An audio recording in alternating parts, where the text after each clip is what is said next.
Monsieur le Président, chers collègues, quel bel affichage que ce PRSE 4 soumis à notre approbation.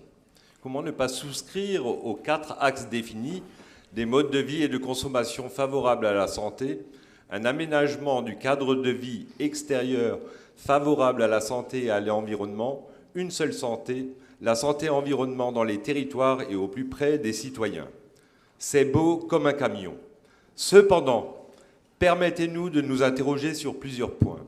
La première interrogation porte sur le suivi que nous pourrons en faire pour mesurer l'impact réel qu'il aura sur la réduction des risques environnementaux pour la santé humaine de nos concitoyens.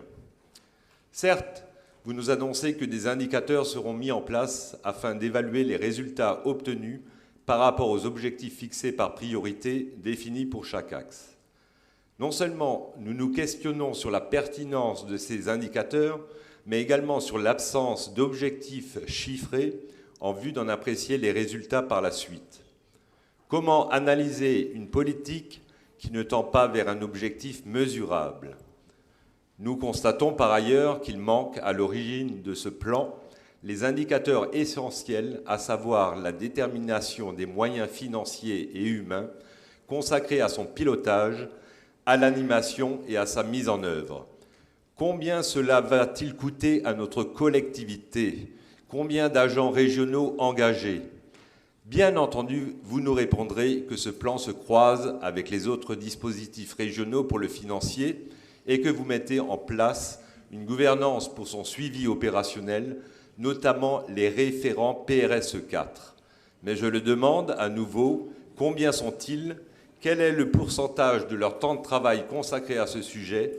À quelle fréquence se réuniront-ils ? La seconde interrogation porte sur l'identification claire des opérateurs sur le terrain en charge de la formation et de l'accompagnement des différents professionnels visés par ce plan. Secteur du bâtiment, celui de la santé, les collectivités, les agriculteurs, etc. Qui va former ?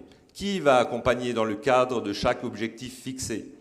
Ce réseau d'acteurs locaux sera pourtant primordial pour réaliser les objectifs de ce PRSE.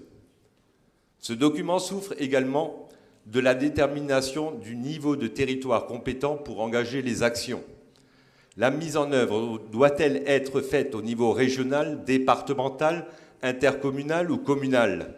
Vous dites que vous vous appuierez sur les CLS, les ASV, les PAT, mais couvrirez-vous ainsi la totalité du territoire de ce trop grand Est ? Enfin, nous ne percevons pas réellement les moyens qui seront mis en œuvre pour renforcer les compétences des populations sur les différents enjeux. Vous parlez d'actions de sensibilisation, de renfort de connaissances, de renforcer la visibilité, etc.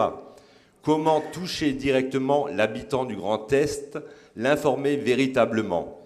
Quand on relève le faible nombre de citoyens ayant participé à votre enquête publique du mois de mai 2023, avouez que nous sommes en droit de nous poser la question. Vous l'avez compris, si sur le fond, nous ne pouvons qu'approuver les priorités affichées, exemple, une alimentation favorable à l'environnement et à la santé, maintenir quantitativement et qualitativement la ressource en eau, améliorer la gestion des sols pollués, les démarches d'urbanisme favorables à la santé, etc., nous ne pouvons qu'émettre des réserves quant à la clarté du dispositif financier et humain engagé et rester sur notre faim quant à la réalité des actions concrètes qui vont en découler. Pour ces raisons, notre groupe s'abstiendra lors du vote de ce PRSE 4. Merci pour votre attention.